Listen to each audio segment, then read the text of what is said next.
Vivekananda academy બાળ સંસ્કાર કેન્દ્ર જોરાવનગરના બાળ વાર્તા વિભાગમાં આવો બાળકો વાર્તા કહુંમાં હું પારુલ જાની આચાર્ય શારદા સ્કૂલ આપનું હાર્દિક સ્વાગત કરું છું। અત્યારના સમયમાં બાળકો માટે વાલીશ્રીઓને મૂલ્યલક્ષી બોધકથાઓ કહેવા માટે સમય જ રહેતો નથી। તેથી બાળકો ખાલીપો તો અનુભવે જ છે, પણ સંસ્કારલક્ષી ઘડતર પણ કાચું રહે છે। બાળકોને વાર્તા સાંભળવી તો ખૂબ જ ગમે છે, અને બાળ વાર્તા એ તો બાળ ઘડતરનું સબળ માધ્યમ છે, અને તેથી જ અમે અણમોલ મૂલ્યલક્ષી મનોરંજન બાળ વાર્તાઓ અનો ખજાનો લઈને આવ્યા છીએ। આ બાળ વાર્તાઓ સ્વામી વિવેકાનંદજીની 150મી જન્મ જયંતિએ શ્રી રામકૃષ્ણ આશ્રમ રાજકોટ દ્વારા પ્રકાશિત મૂલ્યલક્ષી બોધકથાઓના પુસ્તક રમતિયાળ છોકરો માંથી કહું છું। તો સાંભળશો ને બાળકો। આજની સરસ મજાની વાર્તાનું નામ છે કઠિયારો। એક ગામ હતું। સરસ બેસજો, મજા આવશે। એક ગામ હતું। એક ગામની અંદર એક કઠિયારો રહેતો હતો। આ કઠિયારો ખૂબ જ ગરીબ હતો, કારણ કે એ દરરોજ પોતાની કુહાડી લઈને રોજ જંગલમાં જાય અને લાકડા કાપી અને એ વેચી પછી પોતાનું ગુજરાન ચલાવતો। એક દિવસ એ લાકડા કાપતા કાપતા કઠિયારાના હાથમાંથી કુહાડી છટકી ગઈ અને પાસે પડેલી એક ઊંડી નદીની અંદર પડી ગઈ। આ નદીના પાણીની અંદર તો એટલો બધો પ્રવાહનો વેગ હતો કે કુહાડી તો ગઈ, હાથમાં આવી શકે નહીં। હવે શું કરવું? પછી તો એ તમારા બધાની જેમ રડવા લાગ્યો। નાના બાળકની જેમ રડવા લાગે ને, ત્યાં તો એની આંખો ખૂબ લાલ લાલ થઈ ગઈ। અને દરેક ગામની અંદર સરસ મજાનું મંદિર હોય, અને એ મંદિરની અંદર સાંજ પડે ને ત્યારે આપણે ગામની અંદર આરતી કરવા જઈએ છીએ, બરોબર ને? તો એ પણ સાંજ પડી ગઈ હતી, અને મંદિરની અંદરથી આરતીનો શંખ સંભળાવા લાગ્યો।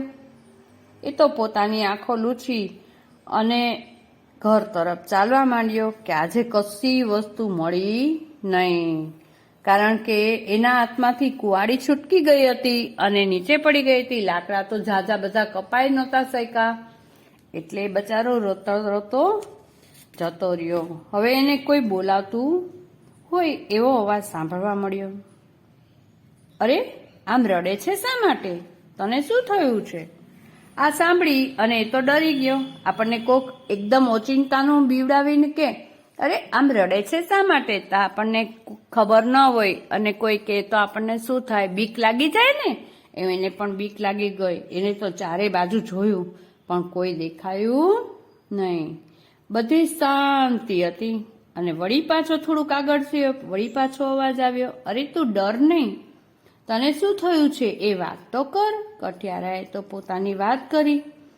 આ વાત સાંભળી અને નદીના પાણીની અંદર એમાંથી થોડીક એક સોનાની કુહાડી તરવા લાગી।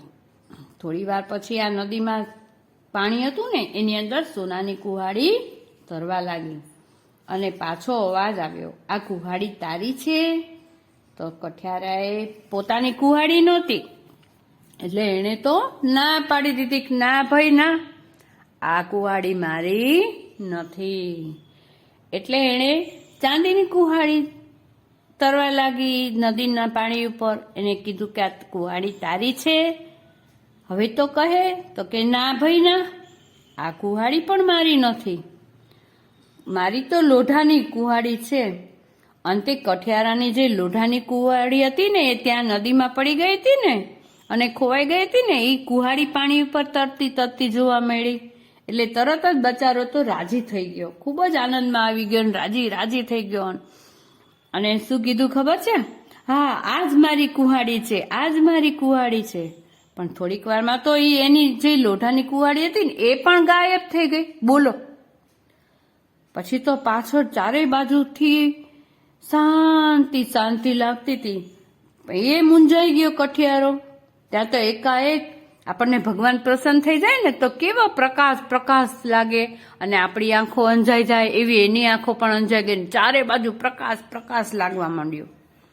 નદીના પાણીની અંદરથી કોણ બહાર આવ્યું ખબર છે? જળદેવી આવ્યા. બોલો. અને એના હાથમાં એક હાથમાં સોનાની કુહાડી હતી, ચાંદીની કુહાડી હતી, અને બીજા હાથમાં પણ લોઢાની કુહાડી હતી. એને તો પોતે બહાર નીકળ્યા, પાણીની બહાર નીકળ્યા, અને પછી એને કઠિયારા પાસે આવી અને એ ત્રણેય કુહાડી એના હાથમાં આપી.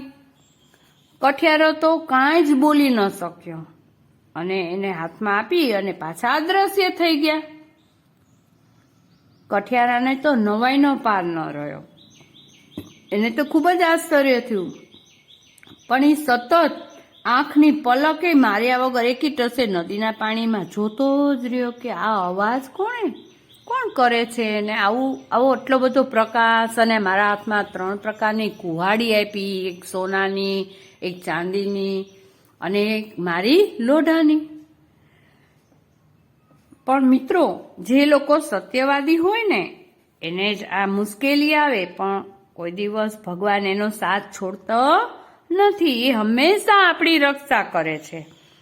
આપણે કોઈ દિવસ ખોટું ન બોલવું જોઈએ અને ક્યારેય ભગવાનને ભૂલવા જોઈએ નહીં. એટલે ભગવાને સરસ મજાની એને રક્ષા કરી અને એને એની લોઢાની કુહાડી તો આપી, પણ સાથે સાથે ચાંદીની અને સોનાની બંને કુહાડી આપી. આ વાત તો એના ગામમાં ફેલાઈ ગઈ ફટાફટ.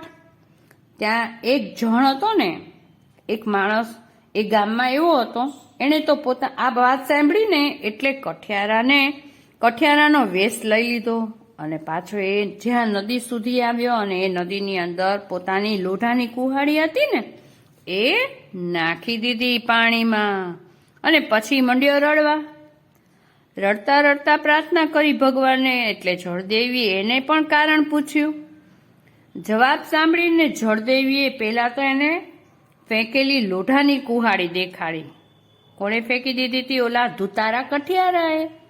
એ વેશ લઈને આવ્યો હતો ને, એટલે જળદેવીએ તો પેલા એણે ફેંકેલી કુહાડી બતાવી. પણ પેલો કઠિયારો કેવો હતો? ધુતારો. એટલે એને કીધું કે આ મારી કુહાડી નથી. પછી જળદેવીએ બીજી ચાંદીની કુહાડી બતાવી, તો કે ના, આ પણ મારી કુહાડી નથી.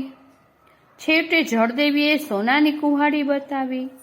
તો સોનાની કુહાડી જોઈ અને આ ધુતારો કઠિયારો હતો ને એને તો જોતી જ હતી, એટલે એ તો ખુશ થઈ ગયો. એને કે હા, આ જ મારી કુહાડી છે, આ જ મારી કુહાડી છે. પણ આ ધુતારો કઠિયારો હતો ને એટલે એ બોલે ને એ પેલા તો અવાજ આવ્યો. શું અવાજ આવ્યો ખબર છે?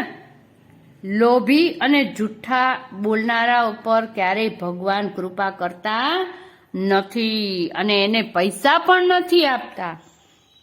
એટલે કોઈ દિવસ ક્યારેય આપણે જુઠ્ઠાણાનો આશરો લેવો જોઈએ નહીં. આપણે સારા માણસ બનવું જોઈએ. ખબર પડી ને બાળ દોસ્તો? સાચો કઠિયારો હતો એને તો ભગવાને સોનાની કુહાડી અને ચાંદીની કુહાડી અને એની લોઢાની કુહાડી એમ 3 કુહાડી આપી. અને આ ધુતારો કઠિયારો હતો ને એને તો એની કુહાડી હતી ને એ લોઢાની એ પણ ભગવાને એને આપી નહીં. આપણે ક્યારેય મુશ્કેલી આવે તો ડરી ન જવાય, પણ આપણે ભગવાનને યાદ કરાય, પ્રાર્થના કરાય તો હંમેશા મુશ્કેલી આવે તો પ્રાર્થના કરેલી હોય ને તો ભગવાન આપણી રક્ષા કરે.